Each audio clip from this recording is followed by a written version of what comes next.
Hi everyone, hope you're all doing well. Today we're going to have a catch up with a few things. There's a few news stories that have come out in the last kind of couple of hours, and I just wanted to spend a minute or two covering these few news stories. So I hope you enjoy it, and let's get started. And by the way, if you're on the Patreon, I've dropped 2 exclusive videos, so do go check that out if you are on the Patreon.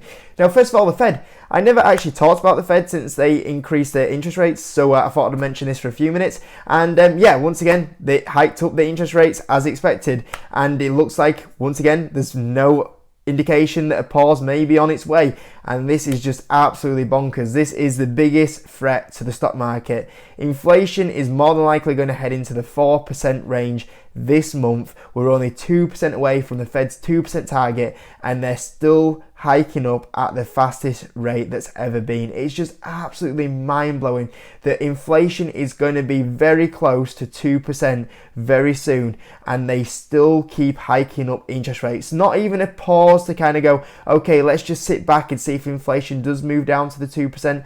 It's mind-blowing how stupid the Fed actually is and how stupid Jerome Powell is, and he generally doesn't know what he's doing. He's trying to force a recession onto the US, and for so long the US economy has held up, but there's not, at this rate that he keeps increasing these interest rates, it is going to collapse the US economy and the stock market, and that is my biggest worry at the moment. Just like how the Fed was so poor to act in the CV times, and how slow they were to realise how the CV situation wasn't actually impacting people that much, and yet there was just cash being printed for months after, when there was the kind of fear and like, oh, it's actually not that bad, and the Fed was still being so slow to react, and they were so slow to react to the inflation in the first place, and now they're going to be so slow to realise that inflation is going to be hitting 2% very soon, and they just keep hiking up their interest rates.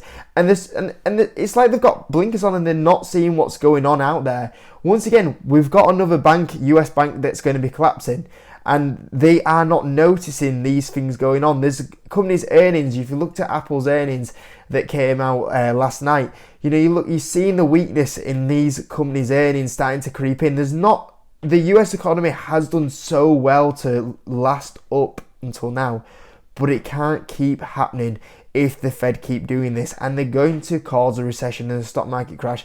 And it's crazy that they keep doing this. The fact that the interest rates still keep getting hiked up and hiked up and hiked up, and we're moving so close to the 2% mark now.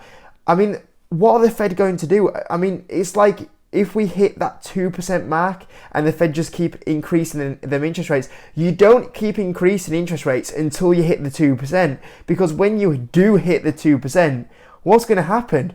Well, inflation is going to go way below 2%. You'll be hitting 1%. You'll be hitting deflation because the economy is crashing. The economy is crashing because you were hiking up interest rates too close into when we're hitting the 2% mark. You don't get to 2% and then pause. You start thinking ahead about, okay, when we're increasing these interest rates, they're not going to have the knock-on effect for the next kind of couple of months.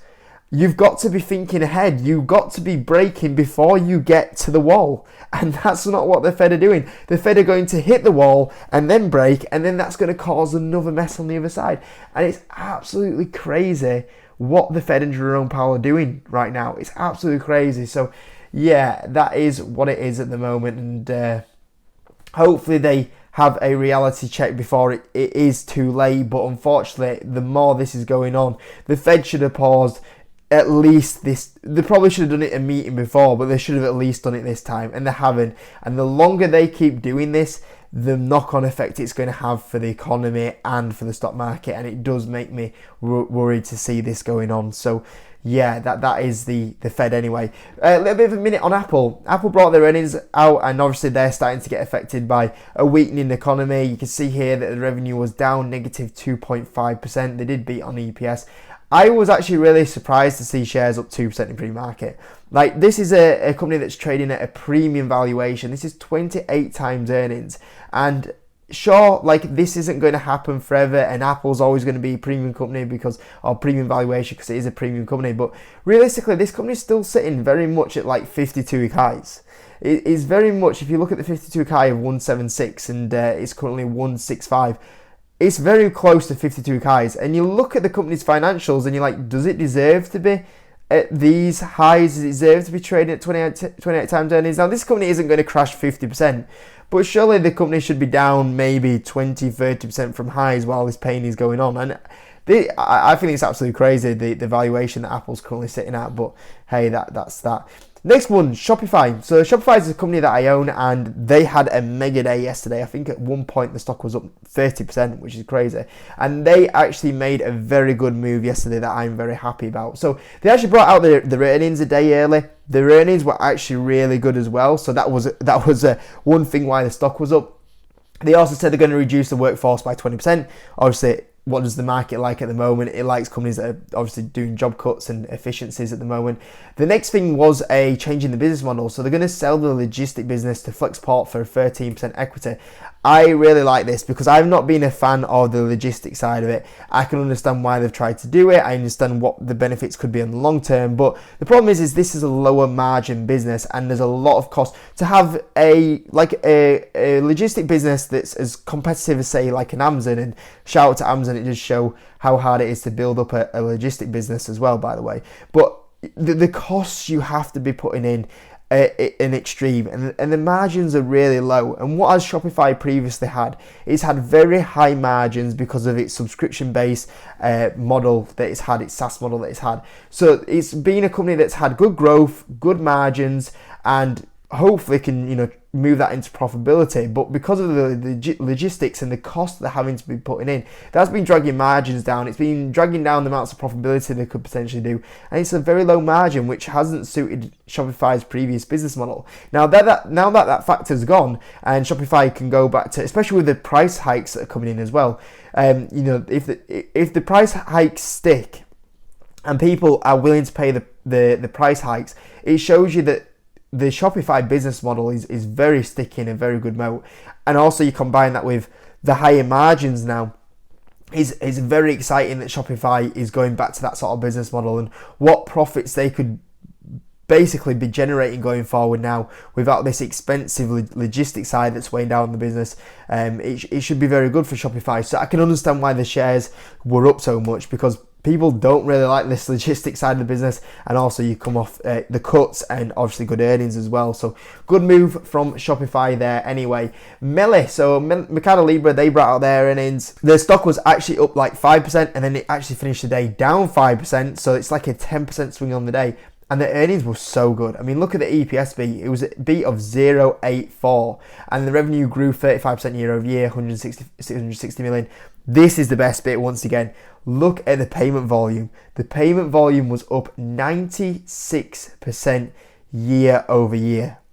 Unbelievable. Like, we talk about high margins. This is going to make very good margins for Mercadolibre as this payment keeps growing, and it's growing at absolutely insane rates. And the fact that the stock was down is absolutely crazy, But what did I say? I said on the earnings preview on, was it Sunday or Monday?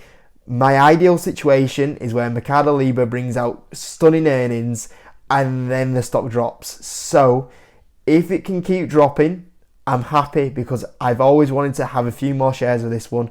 So this is the perfect situation for me anyway. I know a few people find that a little bit crazy, but this is where I really like a company that brings out really good earnings. The margins are increasing, the profits increasing, the revenue's increasing, but the shares go down. I like this. So yeah, if this can go back to instead of 4 figures down to 9 figures, below $1,000, that would be ideal. So we'll see what happens there. So yeah, I just wanted to talk about the Fed. I just wanted to talk about Apple. I just wanted to talk about Shopify, Mercadolibre, give those guys a mention, and that's about everything, I think. So there's nothing else to mention. Oh, the King, 12% up. Okay, we'll talk about that one. We'll do a full earnings breakdown on that one on a separate video, but hey, check that one out anyway. We'll mention that a little bit later. Hope you enjoyed the video anyway, guys. Smash the like button and I'll catch you in a bit.